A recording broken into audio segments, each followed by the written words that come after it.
কটাক্ষ করবেন আর বাংলাদেশের দেশপ্রেমিক মানুষ চুপচাপ বসে থাকবে, ভাবার কোনো কারণ নেই। আমাদের ধৈর্যের সীমা আছে।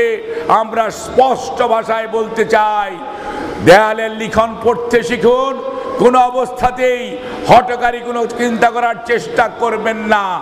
জনগণের ক্ষমতা দ্রুততার সঙ্গে জনগণকে প্রয়োগ করার সুযোগ দেন। জনগণ সিদ্ধান্ত নিবে আগামী দিনে বাংলাদেশ পরিচালনার দায়িত্ব জনগণ কাকে দিবে, কি সংস্কার হবে। জনগণের শক্তির উপর আস্থা রাখুন। নিজে কোনো অবস্থাতেই কোনো বিদেশি প্রভুর কাছে আস্থা নিয়ে দেশ পরিচালনা করবেন, এইটি হবে না। মনে রাখতে হবে, এই দেশে তারাই থাকতে পারবে যারা জনগণের সাথে ছিল, জনগণের সুখে দুঃখে আছে। পর্যাপ্ত লোক সমাগম হয় নাই।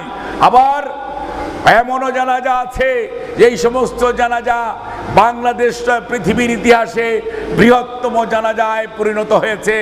অর্থাৎ আপনাদেরকে ভালোবেসে এই দেশের মানুষ দায়িত্ব দিয়েছে, কিন্তু মনে রাখবেন এই জোয়ার ভাটার দেশে ভালোবাসা বেশি দিন টিকে থাকে না। অতীত ইতিহাস থেকে শিক্ষা গ্রহণ করেন।